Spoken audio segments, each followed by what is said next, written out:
ये अजीब बात है कि आज हम एन इंट्रोडक्शन नाम की एक पोएम पढ़ेंगे, एक ऐसी राइटर के द्वारा जिन्हें खासकर इंडियन इंग्लिश राइटिंग में ज़्यादा इंट्रोडक्शन या परिचय की ज़रूरत नहीं है। Hello there, hope you are doing fine. आज हम कमला दास की कविता एन इंट्रोडक्शन को लाइन बाय लाइन समझेंगे हिंदी में। समझने से पहले ये बहुत ज़रूरी है कि हम कमला दास की लाइफ के बारे में और इस पोएम के बारे में कुछ फैक्ट्स, कुछ चीज़ें जान लें ताकि पोएम को समझना आसान हो जाए। लेकिन आपको फिर भी केवल समरी और एक्सप्लेनेशन समझनी है तो आप इस टाइम स्टैम्प पर स्किप कर कर सीधे वहाँ तक पहुँच सकते हैं। कमला दास, जिनका नाम कमला सुरैया भी है, वो 31 मार्च 1934 में पैदा हुई केरला में। उनकी जो शादी के बाद का नाम है वो कमला दास है, जिसके द्वारा वो ज़्यादातर लोगों के बीच जानी जाती हैं। उनका जो वन टाइम पेन नेम है माधवी कुट्टी, वो मलयालम में उन्होंने यूज़ किया था और मलयाली राइटर की तरह लोग उन्हें आज भी माधवी कुट्टी के नाम से ज़्यादा जानते हैं। और इंडियन राइटर्स जो हुए, जो इंग्लिश में लिखते थे आफ्टर इंडिपेंडेंस, इंडिपेंडेंस से पहले और इंडिपेंडेंस के आसपास आर के नारायण, मुल्कराज आनंद और राजा राव जैसे राइटर्स का दबदबा था। लेकिन इंडिपेंडेंस के बाद कमला दास सबसे प्रोमिनेंट राइटर्स की तरह इस्टेब्लिश हुई इंग्लिश में। मलयालम में भी एक बहुत स्ट्रॉन्ग राइटर है, लेकिन वहाँ पर अपने शॉर्ट स्टोरीज़ और ऑटोबायोग्राफिकल राइटिंग्स के लिए जानी जाती हैं, और इंग्लिश में ये केवल पोएम्स के लिए जानी जाती हैं। जैसा कि मैंने बताया कि वो केरल से थीं और इंग्लिश और मलयालम दोनों में लिखती थीं, यानी कि द्विभाषीय बायलिंगुअल राइटर थी वो, जो कि इस पोएम में भी वो डिक्लेयर करेंगी। इनका बैकग्राउंड इनफैक्ट बहुत रॉयल है, यानी रॉयल डिसेंडेंट थी ये, रॉयल फैमिली से बिलोंग करती थी, लीनिएज से। इसके अलावा इनकी पोइट्री में कृष्ण भगवान जो है उनकी भक्ति दिखती है। लेकिन अपने जो लास्ट ईयर्स थे उसमें इन्होंने इस्लाम कबूल कर लिया था, इसलिए इनका नाम कमला सुरैया भी पड़ गया। इंग्लिश में अगर बात करें तो ये अपने 3 पोइट्री कलेक्शंस के लिए जानी जाती हैं। पहला है समर इन कैलकटा, जो कि 1965 में छपा। द डिसेंडेंट्स दूसरा है, जो कि 1967 में। और the old play house and other poems, जो कि 1973 यानी 1973 में छपी। आज की हमारी poem and introduction summer in Calcutta 1965 में छपी थी। इनकी पर्सनल लाइफ के बारे में जाने तो ये बड़े ही एलीट बैकग्राउंड से आती थी। इनके मदर एंड फादर दोनों ही बहुत एजुकेटेड थे और इनकी शादी 16 इयर्स की एज पर कर दी गई थी। लेकिन इनके पति जो थे वो बहुत सपोर्टिव थे और इनकी राइटिंग को भी बहुत सपोर्ट करते थे। A history of English literature में ऑथर M.K. नायर कहते हैं कि the most obvious feature of Kamala Das's poetry is the uninhibited frankness with which she talks about sex. यानी कमला दास की पोइट्री का, उनकी कविता का सबसे जो प्रोमिनेंट, सबसे साफ दिख जाने वाला फीचर है, जो गुण है, वो है कि वो सेक्स के बारे में बड़े ही खुलकर बात करती हैं। फिर नेक्स्ट पेज पे वो इसको इलेबोरेट करते हुए कहते हैं, but the total impression Kamala Das's poetry produces is one of a bold, ruthless honesty tearing passionately at conventional attitudes. यानी कि जो कुल मिलाकर कमला दास की पोइट्री का इम्प्रेशन हम पर पड़ता है, वो ये दर्शाता है कि वो बहुत ही बोल्ड है, बहुत ही निडर है, बहुत ऑनेस्ट है यानी सच्ची हैं, और जो कन्वेंशनल एटीट्यूड्स यानी जो पहले से चला आ रहे जो ढर्रे हैं उनको चीरती है उनकी पोइट्री। एंड इंट्रोडक्शन जो पोएम है वो कन्फेशनल पोइट्री के दायरे में आती है। कन्फेशनल पोइट्री पोइट्री की वो स्टाइल है जो बहुत ही पर्सनल, बहुत ही व्यक्तिगत होती है और फर्स्ट पर्सन नैरेटर का यूज़ करती है, जो कि हम इस पोएम में भी देखेंगे। आई का यूज़ होता है as a way of narrating the poem, poem को बताने के लिए। ये पोस्ट मॉडर्निज्म जो एक मूवमेंट था 1950s में जो शुरू हुआ यूएस में, उसकी एक ब्रांच है। कन्फेशनल पोइट्री पर्सनल पोइट्री से बहुत अलग है, क्योंकि आप रोमांटिक एज की कई सारी पोएम्स देखेंगे जहाँ पर वर्ड्सवर्थ से लेकर कोलरिज, कीथ, शेले बहुत पर्सनल विचार तो रखते हैं, अपने अपने लाइफ के बारे में, अपने इमोशंस के बारे में तो बताते हैं।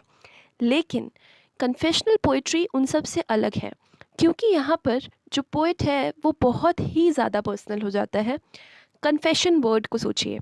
चर्च में आपको पता होगा इस बारे में, कन्फेशन बॉक्सेस होते हैं जहाँ पर अगर कोई व्यक्ति है उसे अपने बारे में कोई बहुत पर्सनल ऑलमोस्ट सीक्रेटिव बात बतानी है तो वो वहाँ के पादरी यानी प्रीस्ट को बिना शक्ल दिखाए बता सकता है। इसी से अंदाज़ा लग जाता है कि कन्फेशन एक बहुत ही पर्सनल चीज़ होती है। कि पर्सनल और ऑटोबायोग्राफिकल पोएम से अलग हैं। एमिच अब्राम्स लिखते हैं, In the candor and sometimes startling detail with which the confessional poet reveals private or clinical matters about himself or herself, including sexual experiences, mental anguish, and suicidal impulses. Autobiographical और personal poems में हमें poet की life के बारे में कि वो कहाँ से बिलोंग करता है, उसके घर में कौन कौन है, वो अगर उसके इमोशंस क्या हैं, वो क्या फील करती है या करता है, पता चल जाता है। लेकिन कन्फेशनल पोइट्री बहुत ही डीपर लेवल ऑफ एक्सपीरियंस, अनुभव का एक बहुत ही गहरा आस्पेक्ट पहलू बताती है, जिसमें कि सेक्सुअल एक्सपीरियंसेस पोइट के, मेंटल एंग्विश जो मानसिक तनाव होता है उसकी बारीकियाँ, और सुसाइडल इम्पल्सेस यानी आत्महत्या, आत्मघाती जो विचार होते हैं उन तक को पोइट अपने रीडर के सामने एक्सप्रेस करता है। अक्सर कर पोइट को एक बहुत ही एग्जॉल्टेड, एक बहुत ही ऊंची पोजीशन पर रखा जाता है जहाँ पर उसे एक ऐसा इंसान समझा जाता है जो कि ज़्यादा इमेजिन कर सकता है नॉर्मल लोगों से, जिसकी इमेजिनेटिव पावर और कॉग्निटिव पावर नॉर्मल से ज़्यादा है। वो सोच सकता है ज़्यादा, और एज अ टीचर भी उसे देखा जाता है, और कभी कभार उसे लीडर भी देखा जाता है। थॉमस कार्लाइल तो उसे पोइट अ हीरो बोलते हैं, पोइट एज अ हीरो में पोइट को वो हीरो देखते हैं।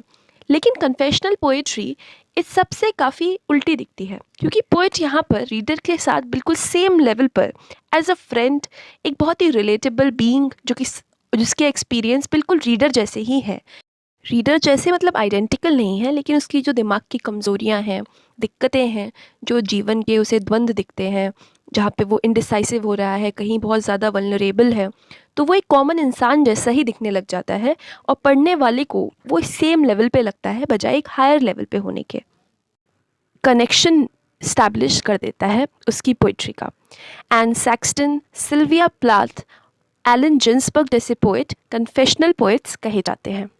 तो आइए समझते हैं 62 टू 63 लाइंस की ये पोएम, जो कि किन्हीं स्टैंजाज में डिवाइडेड नहीं है। अगर आप इसका टेक्स्ट देखेंगे तो लगातार बस ऐसे एज लाइंस, ऐसे कि हम लिख देते हैं ना पेपर पर, लिखी हुई हैं।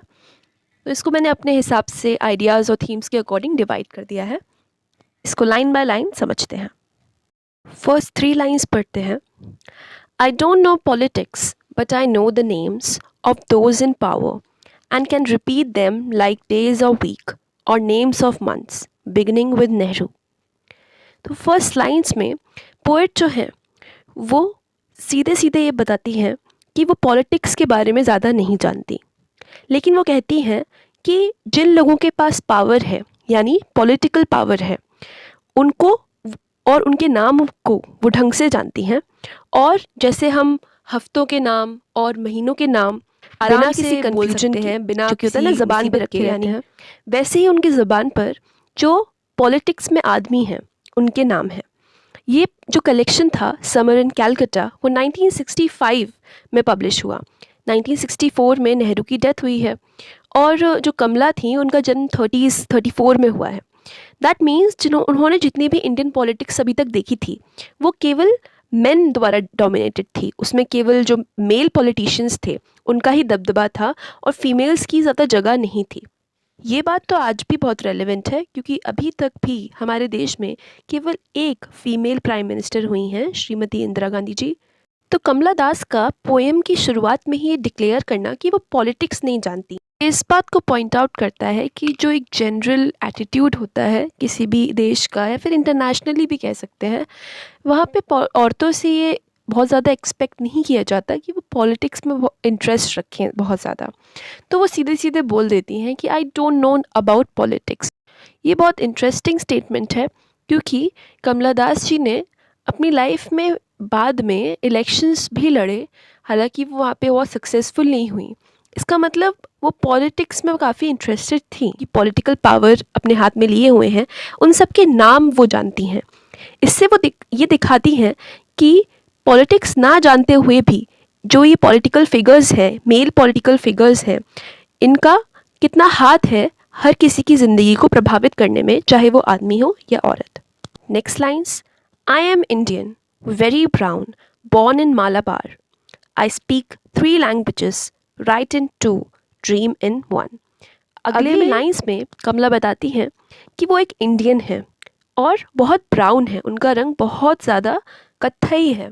उनका जन्म मालाबार में हुआ है और वो 3 लैंग्वेजेस, 3 भाषाएं बोलती हैं और वो लिखती 2 में है और वो ड्रीम यानी अपने सपने किस में देखती है, एक लैंग्वेज में। तो ये इम्पॉर्टेंट है।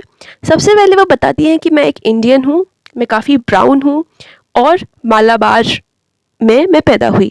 और वो बोलती हैं कि मैं 3 लैंग्वेजेस बोलती हूँ, यानी मलयालम, इंग्लिश और हिंदी, और लिखती 2 में हूँ, यानी मलयालम और इंग्लिश में, और ड्रीम यानी सपने में किस में देखती हूँ, एक लैंग्वेज में। यानी सपनों की कोई पर्टिकुलर लैंग्वेज नहीं होती, सपने तो सपनों की तो एक अलग ही लैंग्वेज है, वो जो एक लैंग्वेज है उसी में मैं सपने देखती हूँ। नेक्स्ट लाइन्स पढ़ते हैं। Don't write in English, they said. English is not your mother tongue. Why not leave me alone, critics, friends, visiting cousins, every one of you? Why not let me speak in any language I like? The language I speak becomes mine. Its distortions, its queernesses, all mine, mine alone. अब कमला अपने introduction में अपनी society को और अपनी जो company है उसको भी डिस्क्राइब करती हैं। अचानक से वो बोलती हैं कि don't write in English, they said. दूसरे जो लोग हैं वो मुझसे कहते हैं कि इंग्लिश में मत लिखो, और वो कहते हैं कि इंग्लिश तुम्हारी मातृभाषा यानी मदर टंग नहीं है, तो तुम इंग्लिश में कैसे लिख सकती हो। तो कमला बोलती हैं कि why not leave me alone, मुझे अकेला क्यों नहीं छोड़ देते। कौन कौन? क्रिटिक्स, यानी जो क्रिटिक्स होते हैं जो कि पोएम्स को रिव्यू करते हैं, उनका क्रिटिकल एनालिसिस करते हैं, उसकी अच्छाई बुराई बताते हैं, उनको क्रिटिक्स बोलते हैं। तो क्रिटिक्स, मुझे अकेला छोड़ दो। फ्रेंड्स भी उनके यही बोलते होंगे, दोस्त, तो कहती मुझे अकेला छोड़ दो। विजिटिंग कजन्स, जो कि उनके रिश्तेदार कजन्स जो उन्हें मिलने आते होंगे, वो भी यही बोलते होंगे। एवरी वन ऑफ यू, तुम में से हर कोई मुझे अकेला क्यों नहीं छोड़ देता। Why not let me speak in any language I like, मुझे उस लैंग्वेज में, उस भाषा में क्यों नहीं बोलने देते जो कि मुझे पसंद है। इतना काफ़ी नहीं है। The language I speak becomes mine, और वो कहती हैं कि जो लैंग्वेज मैं बोलती हूँ वो मेरी बन जाती है। इट्स डिस्टॉर्शंस, इट्स क्वियरनेसेस, उसकी डिस्टॉर्शंस यानी जो गड़बड़ी है वो, और क्वियरनेसेस यानी कि जो अजीब चीज़ें हैं, स्ट्रेंज चीज़ें हैं इस लैंग्वेज के बारे में, वो भी तो मेरी ही बन जाती हैं। ऑल माइन, माइन अलोन, और वो सब मेरी हो जाती हैं, केवल मेरी। क्योंकि जैसे ही आप कोई लैंग्वेज बोलते हो, वो लैंग्वेज, वो वर्ड्स आप खुद भी तो बन जाते हो।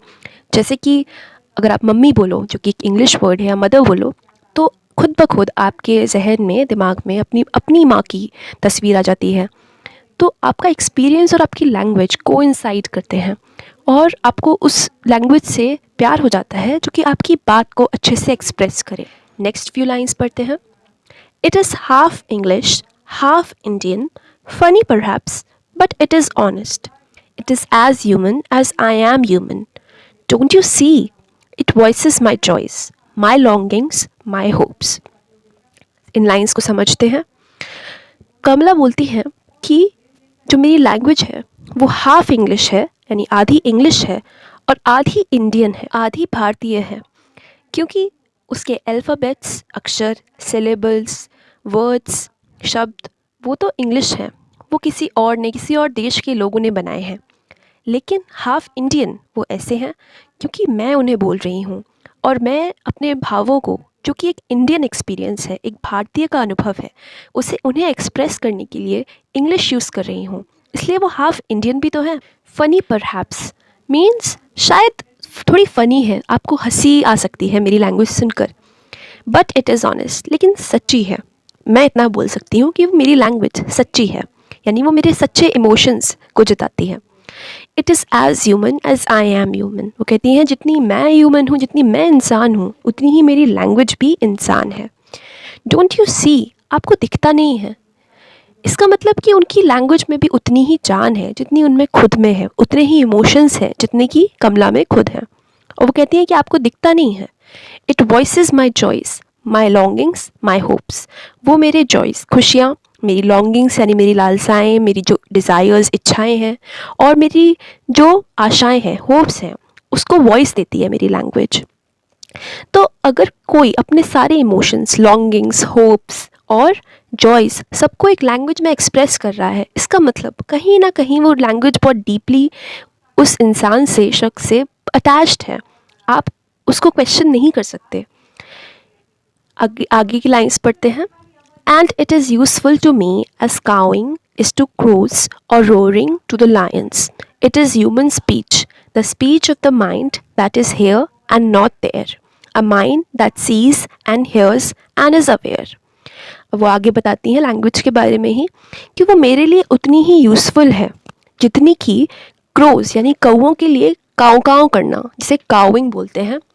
यानी कि कौओं से आप एक्सपेक्ट कर सकते हैं कि तू मेमने की आवाज़ निकाल या फिर तू शेर की तरह आवाज़ निकाल। कौआ नेचुरली क्या क्या आवाज़ निकालता है? काव काव की। वैसे ही शेर हमेशा दहाड़ मारता है, कभी वो मिमियाता नहीं है, ना वो काव काव करता है। तो ये नेचर का एक फिनोमिनन है ना कि ये जानवर ही आवाज़ निकालेगा। वैसे ही कमला के लिए भी उनकी लैंग्वेज जो है, यहाँ पर जो इंग्लिश है, वो उतनी ही नेचुरल है। वो उसको ऐसे नहीं देख पाती कि वो कोई बाहर की चीज़ है या फिर वो उसे अपने से अलग कर सकती हैं। आगे वो बोलती हैं इट इज़ ह्यूमन स्पीच, और वो कहती हैं कि एक ह्यूमन की स्पीच है, एक इंसान की स्पीच है।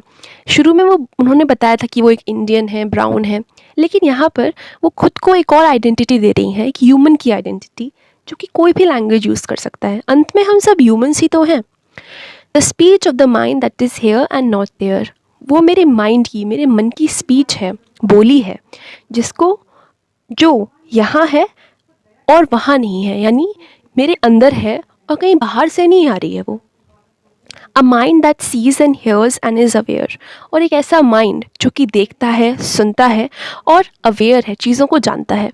यहाँ पे कमला बहुत बेसिक बात कर रही हैं कि माइंड आप कैसे डिफ़ाइन करोगे? वही ना जो देखता है, सुनता है और अवेयर है, जानता है। तो अगर ऐसा माइंड है जो कि हम सबके पास है, तो लोग ये क्यों नहीं समझ पा रहे कि उनका खुद का माइंड ऐसे ही लैंग्वेज को यूज़ करता है, वो उतना ही नेचुरली इंग्लिश को यूज़ करता है। आगे की लाइंस पढ़ते हैं। Not the deaf blind speech of trees in storm or of monsoon clouds or of rain or the incoherent mutterings of the blazing funeral pyre. In lines में वो कहती हैं कि मेरी जो लैंग्वेज है वो बहरी और अंधी स्पीच नहीं है, यानी कि मेरी लैंग्वेज में राइम है, रीज़न है। उनकी लैंग्वेज बहुत ज़्यादा सेंसिबल है। कैसी नहीं है वो? बहरी और अंधी स्पीच नहीं है। किसकी? ट्रीज़ की, यानी पेड़ों की, जो कि स्टॉर्म में यानी आंधी तूफान के वक्त जैसे पेड़ जब इधर से उधर मूव करते हैं, तब लहराते हैं, तब जो आवाज़ आती है वैसी नहीं है वो। या फिर मॉनसून यानी बारिश में जो बादल होते हैं तो उनकी जो कड़कड़ाने की आवाज़ होती है वो नहीं है वो। या फिर रेन में जो यानी बारिश में जो आवाज़ें होती हैं वैसी नहीं है उनकी। और ना ही फ्यूनरल पायर जो कि जल रहा होता है, ब्लेजिंग मतलब जलना, जलते हुई जो चिता होती है तो उसमें से जो चट चट की आवाज़ आती है या फिर जो भी आवाज़ें थोड़ी बहुत आती है उसमें से, वो इनकोहेरेंट होती है, यानी उनका कोई सर पैर नहीं होता, उनका कोई मीनिंग नहीं होता।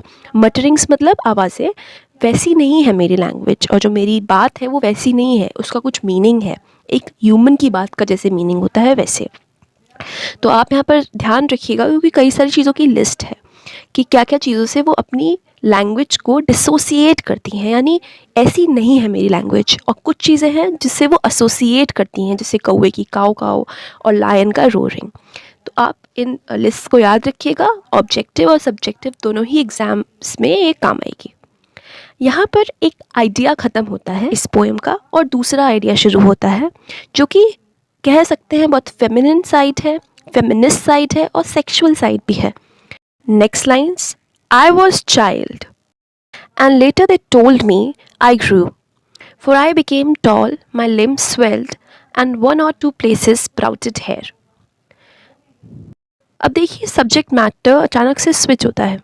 वो कहती है मैं एक बच्ची थी, ठीक है, और बाद में उन्होंने मुझे बताया कि मैं बड़ी हो गई। तो सोसाइटी जो है वो कमला को बता रही है कि तुम बड़ी हो गई। ये वो सीधे पॉइंट आउट करती हैं कि जो फीमेल बॉडी होती है, फीमेल्स होती हैं, विमेन होती हैं, उनको बता दिया जाता है कि अब तुम बड़ी हो गई हो, अब तुम ये कपड़े नहीं पहन सकती, अपनी स्कर्ट्स के नीचे आपको स्लैक्स पहननी होगी, अब आप लड़कों के संग नहीं खेल सकती। ये लोग बता रहे हैं कि तुम बड़ी हो गई हो। ऑल्दो कमला सीधे नहीं बताती, लेकिन जब वो कह रही हैं कि they told me I grieve, उससे वो ये बता रही है कि लोगों ने उन्हें बताया कि वो अब बड़े होने पर क्या कर सकती थी, क्या नहीं कर सकती थी। और कब लोगों ने बोला कि वो बड़ी हो गई? For I became tall, my limbs swelled and 1 or 2 places sprouted hair। और उन्होंने कहा कि मैं लंबी हो गई थी, मेरे लिम्स जो थे, हाथ पैर थे, वो स्वेल्ड यानी थोड़े बड़े या मोटे हो गए थे, और शरीर पर 1-2 जगह उनके बाल आ गए थे, यानी प्यूबिक हेयर से भी मतलब हो सकता है इसका। यहाँ पर वो बता रही हैं कि किसी ने उनकी मेंटल कंडीशन को नहीं देखा कि वो चाइल्ड थी कि बड़ी हो गई थी। औरतों के शरीर जैसे ही बड़े होते हैं उनको बड़े लोगों की कैटेगरी में डाल दिया जाता है, भले ही उसका दिमाग बच्चे का हो, भले ही उसकी स्पिरिट एक बच्चे जैसी हो, या फिर वो कंफ्यूज्ड हो, लेकिन उससे कह दिया जाता है नहीं अब तुम बड़ी हो गई हो, अब तुम ये करोगी। नेक्स्ट लाइन्स पढ़ते हैं। When I asked for love, not knowing what else to ask for, he drew a youth of 16 into the bedroom and closed the door. He did not beat me, but my sad woman body felt so beaten। बहुत important lines है ये। उन्होंने कहा कि जब मैंने प्यार मांगा, क्योंकि मुझे पता नहीं था कि उसके अलावा मैं मांग भी क्या सकती थी। इस लाइन में कमला 2 चीज़ें मीन कर सकती हैं कि एक ह्यूमन को क्या चाहिए होता है, प्यार। तो एक वुमन है वो, ये आइडेंटिटी भले ही है उनकी, लेकिन एक ह्यूमन, चाहे वो लड़का हो लड़की हो, not knowing what else to ask for, यानी यहाँ पर ये भी मीनिंग है कि पर्टिकुलर एक वुमनहुड वाला फीलिंग भी है कि औरतों से ये एक्सपेक्ट किया जाता है कि तुम पति का प्यार चाहो, पति की साथी बनो, बजाय इसके कि मटेरियलिस्टिक जो गेन्स होते हैं लाइफ में, एक सिक्योर जॉब या फिर लाइफ में कुछ जो पर्सनल एम्स होते हैं, लेकिन औरतों को ये सिखा दिया जाता है कि प्यार दूसरों को करना, पति हो या फिर बच्चे हों, वही तुम्हारा एम है। तो कमला ने वही किया कि प्यार मांगा। He drew a youth of 16 into the bedroom and closed the door। जब उन्होंने प्यार मांगा तो उन्हें क्या मिला? ही यानी कोई मैन है यहाँ पे। तो इनकी शादी हो गई थी क्योंकि जल्दी, तो जब वो 16 साल की थी तब वो बेडरूम में ले गया उनको एंड क्लोज द डोर, और डोर क्लोज कर ली। और उस इंसान ने, आगे पढ़ते हैं, he did not beat me but my sad woman body felt so beaten. उस शख्स ने कमला को मारा नहीं, लेकिन तब भी कमला की जो बॉडी थी वो बहुत ज़्यादा उसने बीटन फील किया, ऐसा लगा कि उसको मारा गया हो। यहाँ पर body beaten, closing the door means sexual encounter, sexual submissiveness which is expected from women, because society में एक अजीब डबल स्टैंडर्ड है, क्योंकि हम एक पेट्रियार्कल सोसाइटी में रहते हैं, कि सेक्शुअल जो मैटर्स हैं वो जनरली टैबू तो है ही, उसमें भी फीमेल जो सेक्सुअल डिज़ायर्स होती हैं, अर्जेस होती हैं, वो और ज़्यादा टैबू हैं, उनके बारे में बिल्कुल बात नहीं की जाती। और जो लोग खासकर फीमेल सेक्सुअल मैटर्स के बारे में खुलकर बोलना चाहती हैं, वो यूजुअली शेम की जाती हैं, या फिर उनके कैरेक्टर को जज किया जाता है एज इफ़ वो किसी एलियन चीज़ की बात कर रही हों, जो कि होता नहीं है इस दुनिया में। जो जब उन्होंने फ़र्स्ट टाइम सेक्सुअल एक्सपीरियंस किया तब उन्हें ऐसा लगा कि उन्हें मारा गया हो, क्योंकि उनकी जो फीलिंग्स थी, उनकी जो डिज़ायर्स थी, वो किसी ने, उनके पार्टनर ने अकाउंट में ही नहीं ली, उसको नज़रअंदाज करा, जैसे कि केवल ये उसके प्लेजर के लिए एक्टिविटी है, उनके प्लेजर के लिए एक्टिविटी नहीं है। नेक्स्ट लाइन्स पढ़ते हैं। The weight of my breasts and womb crushed me, I shrank pitifully, then I wore a shirt and my brother's trousers, cut my hair short and ignored my womanliness. तो उन्होंने बोला कि जो मेरे breasts और womb यानी जो स्तन और जो गर्भाशय होता है, ये दोनों ऑर्गन्स यूजुअली हम किससे एसोसिएट कर, मदरहुड से, माँ बनने से, क्योंकि वूम्ब में बच्चा डेवलप होता है और ब्रेस्ट्स हम यूज़ करते हैं बच्चे को फीड करवाने के लिए, यूजुअली, हमेशा नहीं। तो उसका जो वेट था, यानी इन ऑर्गन्स का वेट अपने आप में ज़्यादा नहीं था, जो सोसाइटल एक्सपेक्टेशंस होती हैं जो कि इन ऑर्गन्स से आती हैं, उसका वेट जो था उन्होंने कमला को क्रश कर दिया, उनको दबा दिया, उनकी खुद की जो डिज़ायर्स थी, नीड्स थी, उनकी जो खुद की सोच थी उसको दबा दिया और वो श्रैंक यानी सिकुड़ गई पिटीफुली, उन पे दया आने लग गई ऐसे कि बहुत ज़्यादा जो उनका खुद की सोच थी उसको उन्होंने सिकोड़ लिया, खुद की पर्सनैलिटी को सिकोड़ लिया।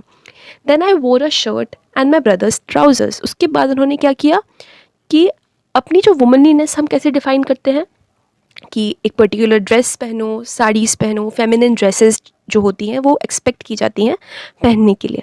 लेकिन उन्होंने कहा कि मैंने उस चीज़ को नकारने के लिए क्या किया, अपने ब्रदर की यानी अपने भाई के ट्राउज़र्स पहने, पैंट्स पहने और शर्ट पहनी, है ना, शर्ट पैंट पहनी यानी लड़कों जैसे कपड़े जो लड़के यूजुअली पहनते हैं। कट माई हेयर शॉर्ट, अपने हेयर जो थे वो शॉर्ट कर लिए लड़कों की तरह, यूजुअली जो स्टाइल होता है। और आप ये देखिए जब उन्होंने करे थे ये चीज़ करी होगी तब वो और ज़्यादा रेवोल्यूशनरी रही होगी, बिकॉज दैट वाज 1950s और 60s। तो आज तो हम तब भी काफ़ी चीज़ें देखते हैं, लेकिन उस टाइम तो और ज़्यादा चीज़ें रिजिड थी। तो उन्होंने अपने वुमनलीनेस थी, जो वुमनलीनेस होने का जो एक्सपेक्टेशन होता है किसी औरत के अंदर, उससे ही इग्नोर कर दिया। जो जो चीज़ें एक वुमन को सोसाइटी के अनुसार वुमन बनाती हैं उन्होंने उसे रिजेक्ट कर दिया। Dress in saris, be girl, be wife, they said. Be embroiderer, be cook, be a quarreler with servants. Fit in, oh, belong, cried the categorizers. Don't sit on walls or peep in through our lace-draped windows. अब लोगों ने फिर से उनको कई सारी सुझाव दिए, नसीहतें दी। उनसे कहा गया कि साड़ी पहनो, लड़की बनो और पत्नी बनो। और उन्होंने उनसे कहा कि एम्ब्रॉयडरर, जो कढ़ाई का काम होता है, जो हम यूजुअली औरतों के साथ एसोसिएट करते हैं, ज़रूरी नहीं हमेशा औरतें करें, लेकिन हम कहते हैं ना कढ़ाई बुनाई ये औरतों के जो कला होती है ये कढ़ाई बुनाई होती है, तो वो करो, कढ़ाई करो। आपको याद है 12th क्लास अगर आपने CBSE से पढ़ाई कर रखी है तो आन जेनिफर्स टाइगर्स में जो एंड्रियन रिच की पोएम है उसमें भी एम्ब्रॉयडरी का रोल दिखाया गया है, क्योंकि वो फेमिनिनिटी से एसोसिएट करते हैं हम।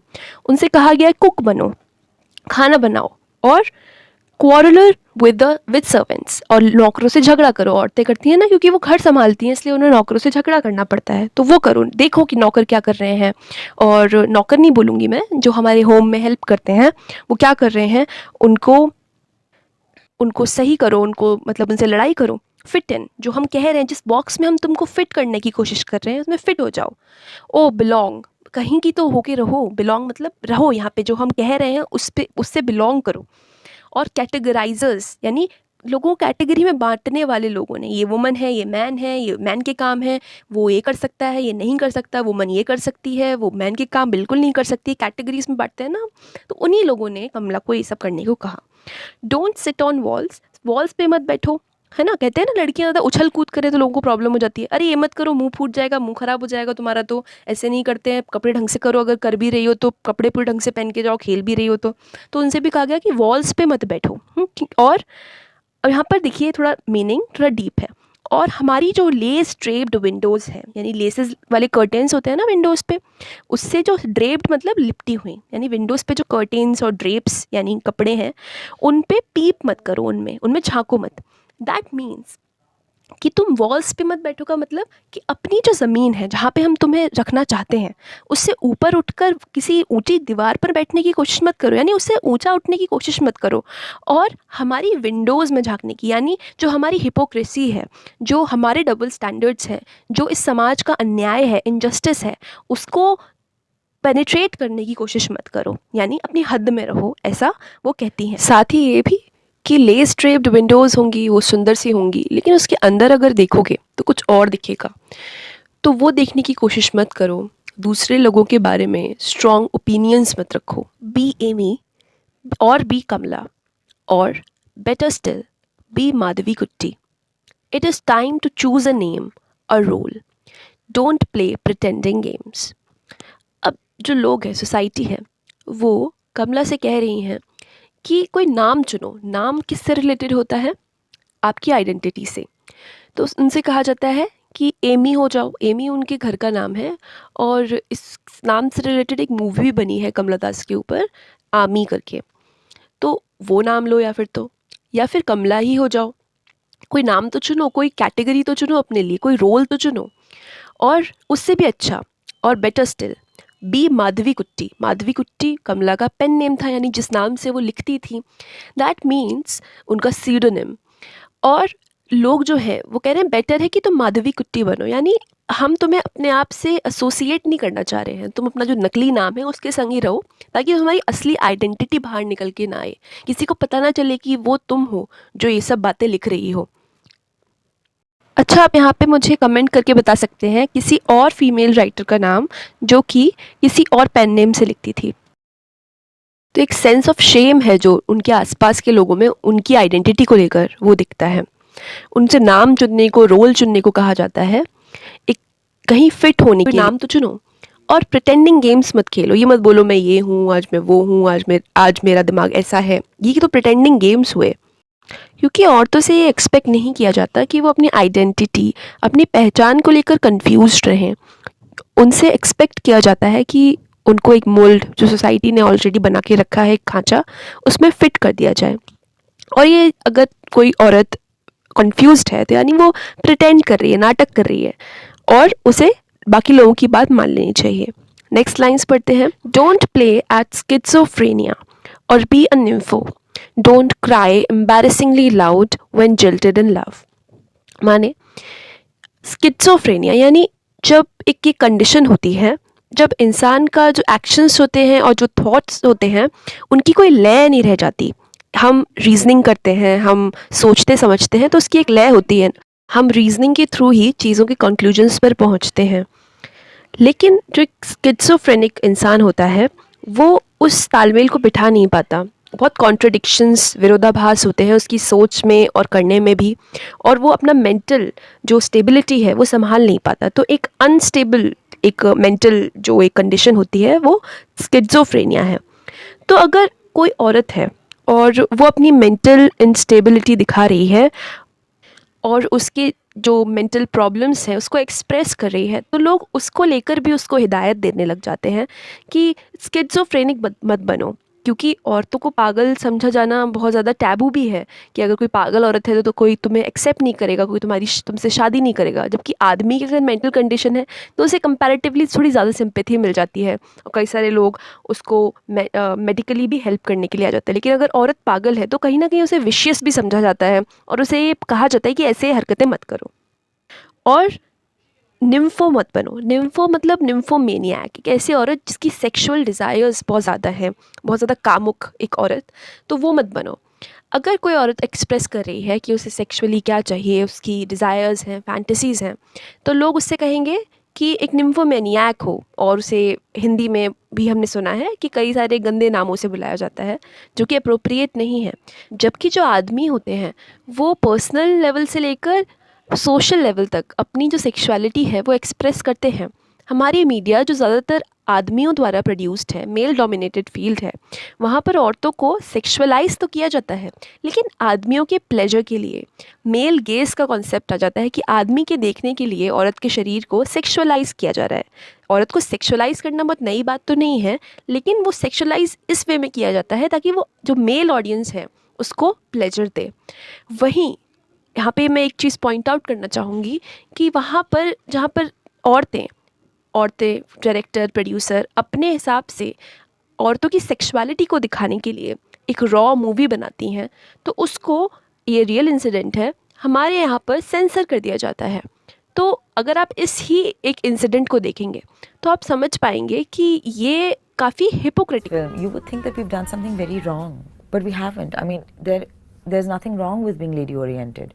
And what is wrong with telling stories from our point of view? Why should that make anybody feel so threatened? It's not like we don't see women at all. We see women, but often the sexuality or the storyline for the women is gratuitous, and it serves the purpose of the male protagonist. India is a country where there is so much violence against women and there is so much discrimination against women. In that kind of a society, when you have a popular culture that is legitimately trying to silence 50% of the population, there is something wrong.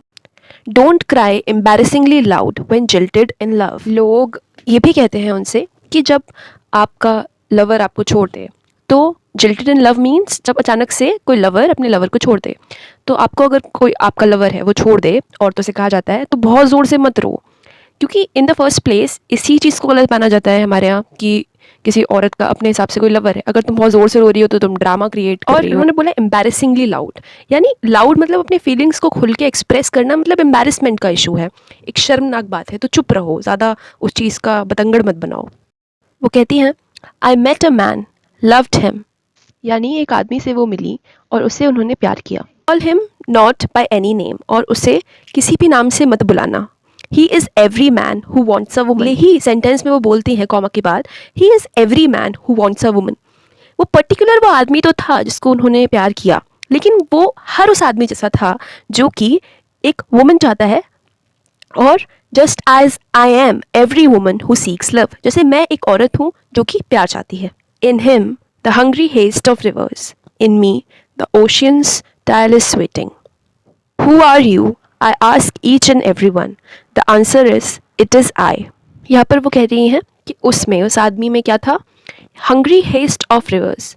यहाँ पर देखिए, जो आदमियों की life होती है वो बहुत फास्ट होती है, वो चीज़ों को अचीव करने की तरफ बढ़ते रहते हैं, इसलिए उसमें एक हंग्री, एक भूख थी, और हेस्ट, एक जल्दबाजी थी, जैसे रिवर्स में होती है कहीं ना कहीं जाने की, कहीं रिवर्स रुकती नहीं है ना, बहती रहती हैं।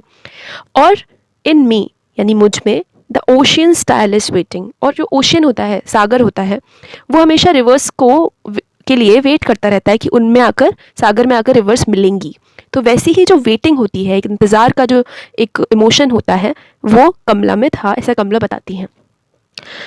यहाँ पर जो ट्रेडिशनल फीमेल और मेल रोल्स हैं और मेटाफर्स हैं, क्योंकि कहा जाता है ना कि औरत को बहुत ज़्यादा पेशेंट रहना चाहिए और टॉलरेंट रहना चाहिए, वो है, और जो आदमी है उसे कहता जाता है कि वो तो हमेशा जल्दबाजी में ही रहता है। और ये सिंपल सी बात ये भी है कि जो आदमी का प्यार करने का तरीका है वो हंग्री हेस्ट ऑफ रिवर्स जैसा है, कि जल्दी से उसे पाना है अपने बिलविड को, और औरतों का जो तरीका है वो है वेटिंग वाला, कि बहुत शांत और टॉलरेट करके चलना।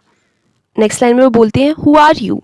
आई ask each and every one, मैं हर किसी से पूछती हूँ कि तुम कौन हो, और हमेशा आंसर आता है इट इज़ आई। तो यहाँ पर जो इंट्रोडक्शन का पूरा कॉन्सेप्ट है उसको यूज़ करते हुए भी वो सबवर्ट कर देती हैं, उसको बिल्कुल नल एंड वॉइड कहीं ना कहीं कर देती हैं, क्योंकि पूरी पोएम जो है वो आई के थ्रू लिखी गई है।